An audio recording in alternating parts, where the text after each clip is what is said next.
I love you too. Today is a very important day. Shooting this vlog, dreams come true. So I started working a lot with men right now in the field of relationships and dating and self-confidence. And I really want to help those men who are worthy, who are amazing men, get out there and date and find a woman.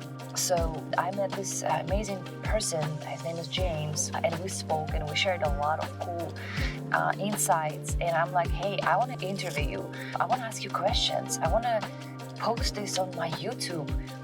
And so people can see that what exactly changed your mindset, what made you leave your toxic relationship, how did you become successful in dating great women? Like, what are those processes that you've gotten through, and now you're in this place? That's what I want to share. I want to help even more people, rather than just me coaching them in person or groups. I want to do that, and it's today, so I'm super excited. I'm gonna check in a little bit later. You're gonna see everything, but yeah, it's so cool. I'm so inspired. I'm so pumped right now. So I'll see you soon.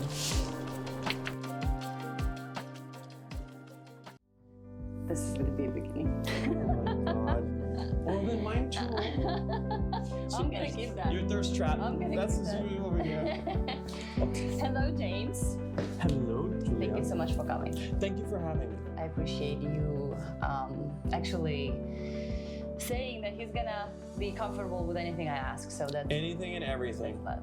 So we met a week ago? A week ago. Yeah. And now we're friends. Yeah. We connected right away.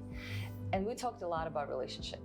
And you actually told me certain things that gave me a food for thoughts and insights. Okay.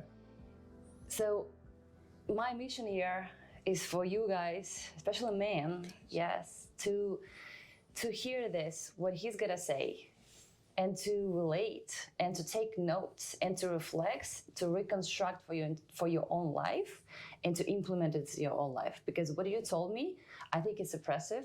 I think the work that you've done is not an easy work, but you put yourself out there and you're now in an amazing place. It was all about intentionality and then being ready and willing to do the work on myself. Yeah. So could you tell me, let's rewind where it started, and how the relationship progressed and what you've done. So do you want where it started with the one that just ended, or do you want the work with myself? No, I don't know what comes first. So I guess here's the thing. So the very first time that I ever did any work with myself was when I was 28, and my first serious relationship of a year and a half ended. We had actually talked about engagement and getting engaged, and then briefly got engaged, and then I ended it because that was not what was going to solve it, because she wanted it and it was long distance. How old were you? I was 28. 28. Yeah. Okay. But I was devastated the minute it ended, and I didn't know why. And so there was a book that I read called How We Love, or I think it was Why We Love. And it goes one step deeper than the 5 love languages, right? Because the 5 love languages tell you, hey, this is how you like to receive love, but it doesn't go to the depth of where did that root cause come from, which is this whole thing called attachment theory, right? Which is where from born until 18, and obviously I'd say even older, is how you learn to experience love from your friends, from your family, from relationships, and what you tolerate and whatnot. And I didn't know anything about that. And so that was a really big eye-opener. Now I thought, cool, I did the work, read the book, I was ready to go again, right back into it. And there's the ego again, right? Because you're never really done working on yourself, because it turns out I was this high performer, whether in IBM and Microsoft and now Google, and I was masking the insecurities of low self-esteem, and I didn't know I had low self-esteem until last year, but masking the insecurities of low self-esteem, feelings of inadequacy, in overperforming in work, overperforming in fitness, all these other things that subconsciously I didn't know why. And so therefore, when I was in a relationship with my last partner, in 4 years, there were maskings of that insecurity, the feelings of needing to be in control being if I was to plan something and we would adjust it, I'm cool with it. But if she was to plan something and it adjusted, I wouldn't know what to do, because in my mind, I'm like, I trusted you to plan this and handle it. If I had handled it, blah, blah, blah, or whatever, right? Or like control being like initially, and this sounds so silly, but her family, like if she wanted to bring family to our house in Seattle, I would get this weird nervous tick or whatever, because I always felt like this was my safe space. And I believed, and this is the big thing about like where the ego comes in, or like insecurities, we believe lies about our partner. And instead of asking for validation and confirmation, we just assume internally, though she wants family to come visit because she doesn't want to hang out with me. Like silly lies like that. Oh, really? That's yeah, like those were lies that I believed internally, which is obviously not the case, because the reality is she wanted to have family to showcase the life that she's living and enjoying, right? Stuff like that. Or, for example, she said she wanted to have sex today, later in the day, and then we didn't have sex. And I was like, oh, that's because the internal lie was she doesn't love me. And then that would hurt, and then I'd believe that lie. And again, not true, because the reality is she wants to sleep in the same bed with me, wake up in the morning next to me, and spend time with me. Like if I look at if you look at the real fruits and the truth, there are so many like counter symbols that say, James, that's a lie, that's insecurity. Ask, seek to understand, validate, right? And so as that's you understand now. That's what I understand now, and a lot of that came from therapy that I did last year called EMDR. It's not just talk therapy. It's eye movement rapid dissociation. Yeah. Which is all about saying, okay, my ex was like, hey, I'm going to invite family and to our house. And then what the EMDR would say, what would a healthy version of James look like in responding to that? And so you now have to paint healthier versions in your head to prepare yourself for when technical triggers might happen. And so a healthier version would be like, oh, that's amazing. When can we invite them? I'd love to show off also, because I know the reality is you're happy and you want to showcase that, versus the unhealthy version is fear response and reactive. So it really helps. So I would encourage everyone, whether man or female, really seek out like EMDR, because we're all living with our own traumas that maybe we haven't addressed or even know where to address. And like for example, for me, I grew up with this inconsistency, growing up in a home, and I think this is the thing that I finally realized as an older person is we like to blame our parents, but they were also children once with broken families too, and family that maybe didn't work on their shit. And then they have kids to then manage that too and try to be always perfect. You will never be perfect as a person. Yes. And so, but I felt inconsistent love. And so I stopped celebrating my birthday at age 10. At 10, yeah. And so I told my parents, I was like, I don't want to celebrate birthdays anymore, because I felt like there was inconsistency. And so I didn't restart celebrating my birthdays until 23. And that was, again, when I could control who could come and I could control the environment, and I could see what I mean. Wow. It comes back to, isn't that insane? Yeah. And so I became really good as the gift giver, but never good at receiving gifts, right? Anyway. So I want to ask you, what made you to go to the therapy? Because a lot of people think that, it's like, oh, I'm not broken, why would I go there? Or therapy is for losers, or therapy is whatever. It's like, I'm sick, or like something is not good with me. So great ask. So there was a great phrase that I saw from Simon Sinek, right? The Leaders Eat Last guy, and always start with why. And he did a podcast, and he said, instead of calling it mental health, we should call it mental fitness. And I love that, because when it's mental fitness, you do regular things to work out. You go to the gym, you work out. Grow. And it's okay if you have a bad day at the gym, but you keep working at it. And so types of therapy like EMDR, which is very specific and solution oriented, it's not designed to go on forever, but that is part of you growing and getting stronger, right? And I would encourage people to view it in that mind, first off. And then the reason, though, that catalyst why it started is because my relationship of 4 years, lived together for 2 years with this woman, it basically ended last year. And I was like, okay, wow, I've been in like 3 serious relationships now over 8 years. I'm a common denominator. maybe I should start figuring out what am I doing and bringing to the table that's causing the shit. So you took on responsibility. You got it. Well, because it's always going to be two people, right? And you can't blame everyone always on something, because then you're just living through life and never taking ownership and getting better. So that was a huge thing. I saw a friend that had gotten divorced, then happily remarried. And I was like, how did you do that? How did you, that was the thing that I looked for. And she said, I had done EDMR. She connected me to her person, and it was amazing. And like I said, I identified low feelings of insecurities, the feelings of inadequacy, these things that I never knew that I was walking around with, but were masked over time. There were signs I just didn't know, like always needing affirmation and external validation, and whatnot. And that was the thing that got, and also with my ADHD, I'm super like, when I'm hyper focused on something, like I was like, all right, I'm going to do this 2 hours a week for 10 weeks straight. I was like, we're going all in on this. Because I believe sometimes with this type of therapy, you need it more frequent, because it's really opening up the stuff. And I like to work when it's more fresh, to replay and fix and adjust. So that was that. How was the therapy though? Like, was it painful? Was it difficult? Oh, you know what? It was one of the healthiest things ever, because like I said, when you're trying to visualize what a healthy version of you, that's really freaking empowering. It's like, that's me, and this is how I would respond to the situation. You know, it's setting yourself up for success versus like, oh, this is the version of me that fails. Okay. You know, it's positive reinforcement, and it's reinforcing the neural pathways in your brain. So as you always have triggers in life. It's how you learn to be proactive or reactive. The goal is to be the proactive person that responds healthily without an ego, right?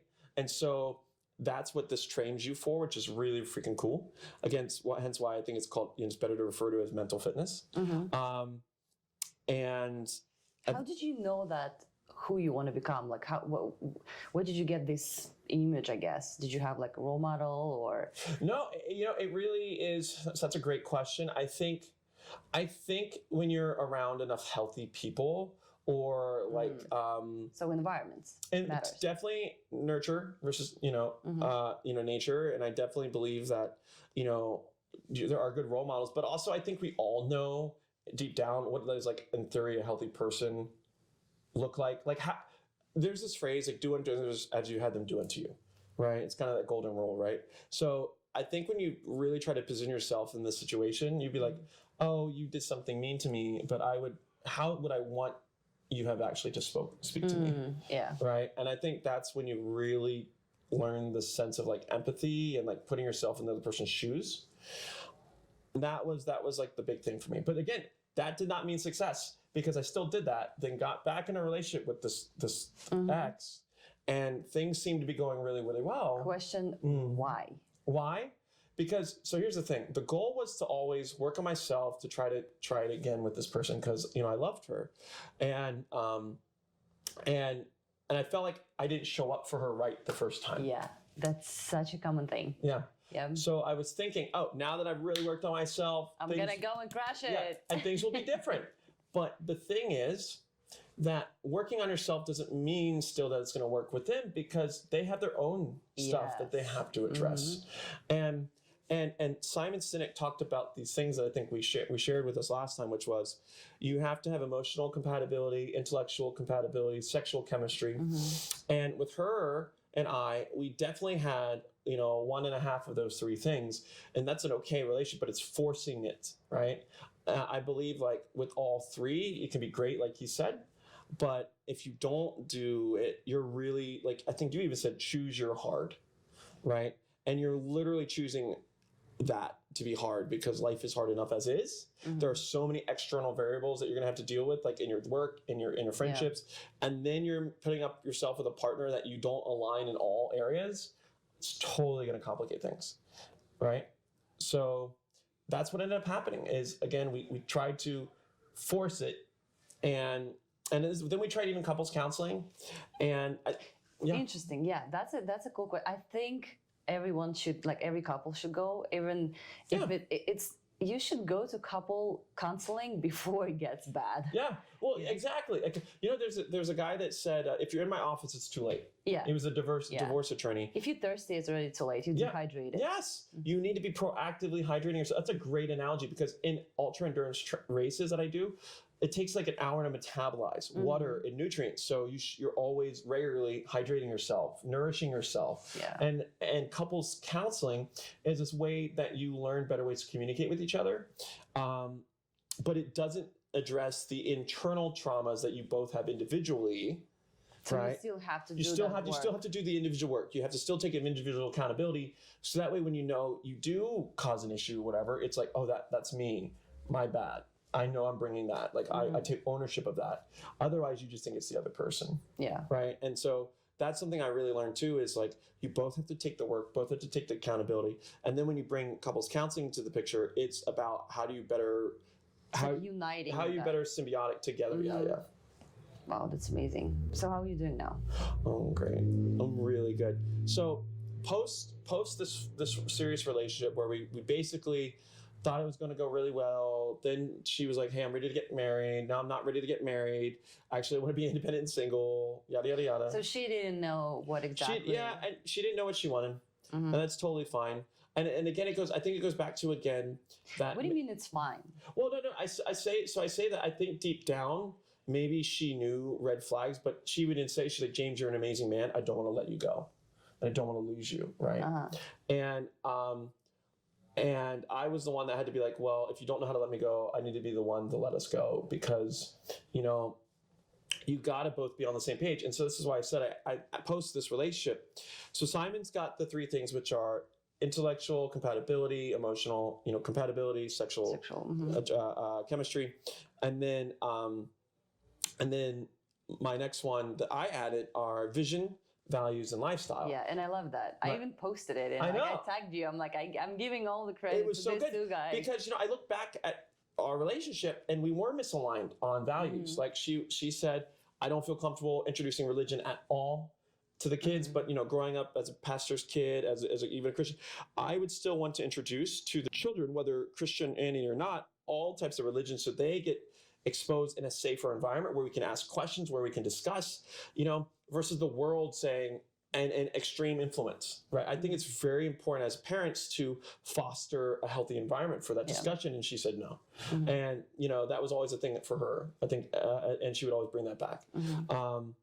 And then, sure, we matched on lifestyle, loved Disney World together or travel or whatever, but, we're already missing the match on emotional compatibility, intellectual compatibility, the values, like, again, choosing the hard, it's just way too hard. And it just felt like we were forcing it. Do you think that, I just had an idea, do you think that when you match a lifestyle, for instance, and you have like similar hobbies or you do stuff, and it's funny, right? So it gives you that kind of, this could be my person. This person is so good, which like blinds all the rest. Yes, 100%. And I think that that's very true. And then I think that if you jump right into sex right away, it can heavily complicate things. Because it's now like the dopamine and pleasure. The pleasure is like, especially if you guys live really close together, right? It allows you to be distracted by the potential things, because you're not having the conversations about the values, the vision until much later on. And now you're 6 months into it and you're like, I put so much time, we got to force this through. Yeah. Did you have like some sort of a feeling of responsibility now? Like you close, and you have to keep up with this relationship and like make it work? Was it some sort of like, I'm responsible for her or for her happiness? At some point, yeah. I think though at another point, and this was another red flag. Well, this is just us being us and being comfortable. Like, I think a year and a half into the relationship, she said, hey, I think you're an amazing boyfriend, but I don't see you as a future partner. And this was me doing the pre-work, before I did the pre-work, because she had all those red flags about those insecurities and everything I brought up, right? And that's why then when I did the therapy, we felt like it would go well or better, right? But again, it just then we were misaligning on the values part, right? And the vision part. Was she right though? What? Like when she said it, do you feel like she was right at that point? Because, you know, like we have, let's say you can be an amazing businessman, but you don't know how to be like a boyfriend, or you can be successful in just dating, but not in a role of like being a boyfriend or being a boyfriend. 100%. I think, and this was actually a funny thing where I made the flaw in the first relationship when I was 28, is I was killing it at work. I was crushing it with customers. I was a strategy consultant at IBM. I was getting promoted every year and a half. You know, like I was on the up and up, and like they had identified me as a top performer. And so I believed I'm a really good communicator.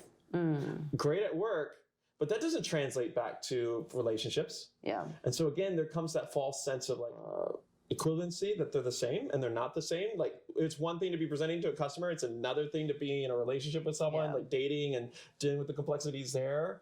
And so I think that's another thing we have to check ourselves with, is like, just because you're really good in your work and you're succeeding does not mean you're great with people. And this is why I mean, like, we really have to leave our ego at the door, right? Yes. Because like a true partnership, I know this sounds so cliche, is the we. And it's first always trying, and it's eliminating the assumption that it's me versus you. It's, you know what, I want to seek to understand you, and like, how do we work through this together? Versus like, all right, you said something about me that was wrong, I'm going to prove you that it was wrong. And instead it's like, hey, why did you say that? You know, what makes you think that about me? Why do you think that about me? Because when you say that, I feel like you don't really see me because I've been doing these things, which in my mind says otherwise. How can we get on a better path together? Like, that is the healthy response. Yeah. And, you know, and it's funny, like, we will probably understand that, but like when it comes to the moment, you react. Well, right? so that's something different too, is like, post this relationship, and for the last 8 years of relationships that I've been with 3 different women, all I've known is necessarily like yelling. And I don't want to paint that in a bad way, but that's how they felt, the only way they could get across to me. And that was clearly... So they were yelling at you. They were yelling at me, Were you responding? which would then trigger me to respond back. And either like super stubborn, closed off, because one friend said, as the volume increases, the willingness to listen on either party decreases. And you can try all these fun tricks that like the couples counselor was trying to tell us, like, oh, when that happens, try to be like, well, when you say this, it makes me feel like this, or blah, blah, blah. But honestly, at the end of the day, that doesn't really help. It's still, again, masking the problem that this is how the person thinks healthy conflict resolution is. Yeah. And that's not. Because you don't yell in the workplace. No. You wouldn't, because if you did, you'd be reported. So why is it okay to yell at your partner? That's supposed to be your safe space, the emotional compatibility, right? Like, they're supposed to make you feel safe, feel like you can take on anything. Why would you do that to the person you love? And that's the thing too, that like we're all guilty of, is we get, I think, comfortable with this idea that, oh, this person loves me. I can make a mistake and not have to think before I speak sometimes. No, but like, I think also the onus is on us that this person really loves us, so we should want to be more tender and careful with it. So I know, that's what you're talking about, is like, I feel like I can like say whatever and you're gonna be okay with that. And I brought it up in a conversation with my also ex-boyfriend, and I said like, look, you probably don't talk to like this to your patients, right? But why are you talking like this to me? So, but again, it also takes a lot of personal development. Like, you have to actually, because it's funny that a lot of miscommunication comes from, because you see this world like this, and in your world, it's okay. You don't see a problem, you know? And like, when you go to the level of maybe being more self-aware, a different like level of consciousness, it changes, and you're like, no, it is a problem. And that's like, you're trying to match two worlds that are like not even coming close to each other. Well, it's funny you say it, because like, I didn't think anything bad of the yelling. I know it would frustrate me, and it would get annoying, and it would make my heart rate go up. And, you know, I was like, oh, this is part of it. I'm tough. I can handle it, whatever. Right. But that's not healthy. And this goes back to the whole attachment theory. Is my first serious relationship. in college, not the one that was about getting engaged, but like a real one, like she would yell, and that was all I knew because that was all she knew. She introduced that to me. Like, at first she was like, you can't, this was kind of crazy. She had a lot of stuff happen to her, unfortunately. Like her ex at one point, tried to suffocate her in college. And so she had a restraining order. So she had a lot of insecurities towards men. And she was like, you're not allowed to hold the door open for other women. Or like, even at my sister's wedding, she was like, you're not allowed to hug women that are not your immediate family or me. Okay. Like a lot of hurt. You can see where she's coming from. Question before you go to the next train of thought. But now you said like partnership and this is we and your ego is out the door. If you had that mindset when she said it, coming from, well, why is she saying this? She has this insecurity and I want to respect that. And I'm gonna kind of follow what she asks, but I want to address that with her. It's one thing to acknowledge your insecurity. It's not to play to it, right? It's not. So it's like, it's your insecurity, deal with this. Well, it is. It's they have to do the work. Now, it doesn't mean I'm like, you're broken or anything, but you could say, look, I agree to disagree here. At a core, I was raised to be a nice, kind gentleman. And so when I see a door or an opportunity, I will hold the door to people, right? Like that's what I do. I have also given you plenty of actions to know that I would never cheat on you, to know that I would never do anything to jeopardize your trust. See what I mean? Yeah. But it is not, again, if you start placating, you are enabling their insecurity to be okay. Yeah. There's a difference. And like a lot of us, like, again, I did it too. It's like, oh, I'll tolerate. But she would also be the type of person where like, if she would instantly get mad at me, she'd blow up, hang up, and then go into a texting war with me.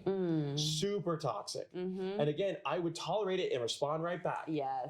Because I want to resolve. But instead, what I should have done is like, hey, you're doing it. I'm not going to respond. When you're ready, come talk to me. Because again, when you play in the violence, it only creates hurt. People say things. Yeah. You literally in relationships are like bomb diffusers, right? Like your partner gets triggered. Okay, they've got escalated. How do we work around the situation? So for example, there was a woman that I recently inserted foot and mouth with earlier this summer. Foot and mouth means word vomit. I didn't think before I spoke. My natural reaction to things is to joke. And I was not aware that this particular topic was a deeper topic for her, but she kind of went right into it. And that's another thing too that I learned from a healthy friend is before you just dump on someone like something that's super important to you, you should ask if they're even in the right headspace. Yes, if they're ready. Yeah. Because they could, you can just get back from work and just gotten like, you're so frustrated or exhausted mentally. Like it's healthy and it's okay to be like, hey, you know what? I think I want to hear it and I want to talk to you. Can this wait till tomorrow? And I will dedicate time. Yeah. It doesn't mean no. It just means that you can't respectfully give them the time and energy that they need. But in showing them though, you respect the topic, you want to hear it out, and you'll talk about it tomorrow. Yeah. Right? Like that's the thing too, because if they also respect you, they'll hear what you're saying is, I'm not saying no. I'm just deferring it to when we both can show up for each other. But a lot of men, we don't do that.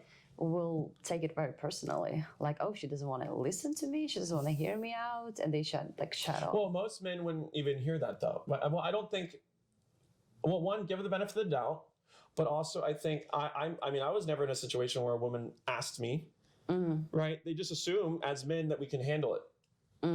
I see. I think there's a huge assumption there. Yeah. Too. And it's also a huge assumption on men too, that we can just dump it too. Again, it comes down to like, both realizing we're two individual people with a lot of shit going on in our lives, and we can't expect everyone to drop everything for us. But if this is our person, we can expect them to know how to handle it the best. And so you set them up for success to handle it right. Yeah. Right. And so I think that's the kicker. So going back to the situation with her, she goes right into it.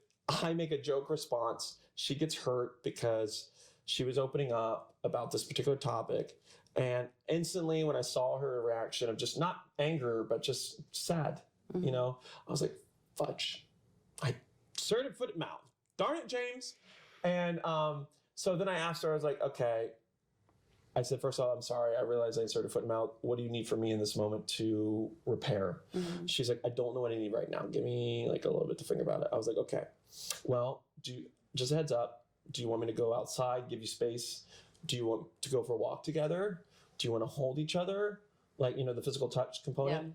Do you want to talk it out? And so again, like giving her options, and she's like, I think I just need a little bit of moment. Give her like 15 minutes, 30 minutes. She comes back and she's like, okay, I'm ready to talk. And this was the kicker that I've never really experienced. She's like, hey, I realized that I first didn't ask you if you were even ready. And I also didn't communicate that if I was going to share this was important to me. And so she's like, I'll take ownership there first on how I could have communicated to you how I wanted you and needed you to show up. Yeah. Because I was setting you up for failure by not telling you what I needed. Yeah. And I was like, whoa, with that style, no yelling whatsoever, I instantly was diffused. And instantly, like, I go into, oh my God, this is amazing. Thank you so much. Again, I'm sorry. I could have also asked, hey, this sounds like an important topic. Do you want me to really listen? Because I'm driving. You're telling me this, like, I can't really probably give you all the attention you want to this topic. Maybe wait until home, whatever. I want to make a pause here, and I want for everyone who's watching to actually take notes. Take notes right now. Take notes. Because that's what, so far, I'm hearing from men, they saying, like, I'm responsible for her happiness. So what they do is that if the woman comes to share something like this, even though like you aren't prepared for this, right? But they jump into like finding the solution and like, okay, so, and what you did, even for yourself, right? Instead of like, well, I don't even know what to say here. Like, how can I help? But you're like, okay, these are the options that I can give you, like provide you with, to tell me how, and I'll make it happen, right? So you need a space, you need a walk, you need like a physical touch, So now even you had a lot of options, right? Instead of just like, oh, I gotta come up with like I gotta figure it out right now. Yeah. So that's super important. I love it. Yeah. I think again is communicating and knowing that there's multiple ways to give your person space and work through it. Yeah, I think the first thing too is, and again, Simon says, sit in the mud. Yeah. Right? Don't try to solve and try to just allow you to sit there, wait. And I've learned that, again, if this person is really a healthy person, this is the kicker. If they're healthy, they're not going to come at you and yell. They're going to want to talk it out because they understand that, this is a partnership. We're going to say things we don't mean. And this is an awesome thing that she said to me. And she's like, I know, James, that your heart is good and that you would never maliciously try to say something to me and hurt me because you mean well. So it's a trust component. Yeah. Like, whereas with the exes, they'd be like, they would just assume that I meant the worst or whatever. Yeah. And I'm like, don't you know that? It's like secretly hate them. I was like, do you think I don't like you? Do you think like I'm just trying? And I'm like sitting here with you just to like make your life miserable. Oh my God. Like we have enough time, free time to do all that and like whatever. So yeah, that's like, I think another, like these are green flags that I've learned over the time that I like how you put it, green flag. Yeah, they don't like green flags are how they talk to you. Like, do they seek to understand, right? Do they sit down and be like, hey, James, you said this and you word vomited. Did you mean that? Or are you good? Is everything okay? Let's, because I know that's not your character. So I want to wrap it up now. Okay, wrap it up. How do you want to wrap? Yeah. So I know you need to go. We'll do a part 2. Yes, I would like to do a part 2. But from this part 1, 3 things outline what people can take from this part 1. Yes. Okay. So now that I went from 4 years of relationships to getting back in the market, do not make a checklist in the sense that they're superficial. Like, oh my God, they have to make this amount of money or whatever. I mean, there's such an easy mistake to go that route, but we can all lose our jobs and then that money's gone. And first thing you should focus on, are they kind to you? Are they kind to themselves? And are they kind to others? Because that's going to talk about their heart, right? That was a big thing that I learned.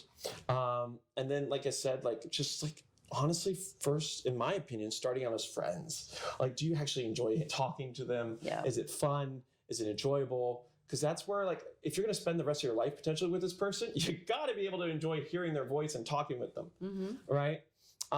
I'd also say don't put pressure on the hangouts either. Because when you say like, this is going to be a date, like we're going to do, like it automatically sets you up for all this pressure. Just be like, hey, I want to get to know you better. Yeah. Let's hang out. Yeah. Just leave it at that. Yeah, exactly. And like exploration phase. Yes, totally. Yeah. And don't get me wrong, I think you can like eventually be like, hey, I'd really like to take you out on a real official date or whatever that even means, right? Yeah, if you feel like, okay, this is going somewhere and I'm really connecting with this person and now I can actually make it more official. I love it. And and I've been, when I'm talking to men, I don't know, I came up with this, it probably already exists, was like, you don't take a date as something that you like have to commit like to this person right now. You know, like explore, go on couple dates, see if you actually want to go on a second date. Don't like be a gentleman, but also like don't think that, oh, this is the one, I gotta grab her, you know, like, and I'm gonna make it happen. But I will also say this. Don't make the mistake of trying to date too many people at the same time. Because what you're doing there is you're spreading yourself thin in the sense of what you're allowing yourself to feel and also giving each person proper attention that they deserve. Because there was a girl that, you know, post this relationship where I then was also in the experience of exploration. I know we're now going past the 3 things, but she was also talking to multiple guys. And she's like, but you're on like the top. And I was like, okay, cool, whatever. But I could sense that so here's the thing. Don't chase. It's okay to pursue. The difference is chasing is you sending them messages, but they're not really being proactive first. They're not asking you how your day was. You ask them how their day was, and then they just talk. Okay. Right. Like good. Yeah, it was good. It was good, whatever. And then you talk about you, but then you don't ask, oh, how was yours and everything. Like, if those are red flags where they're not interested. And if they are interested, but they don't want to communicate, again, that's them and not you because they're not ready to communicate. And I would say no earlier. But again, though, don't, to your point, if they don't respond right away, don't get upset. Like, be flexible. Like, but if they keep doing this repeatedly, that's a different story. And again, be the gentleman. Don't blast them. Don't get upset. It's okay to be like, hey, no worries. I see you're busy. Let me know whenever you're free next time. Leave it at that. Just be a gentleman. That will create that kind of like sense of like, ooh, let me see like why it's like she will like be interested now in getting you like, oh, he's okay with that one. So but like when you're chasing, and I love that. Pursuing means that you made your intentions known and they're willing to also talk to you, hang out with you, and they're proactively reaching out to you too, and they're like, how you doing, blah blah blah. Like that is what pursuing means. So those are my 3 things. Awesome. Thank you so much. So we're gonna continue part 2. Okay. Thank you. Oh, that was awesome.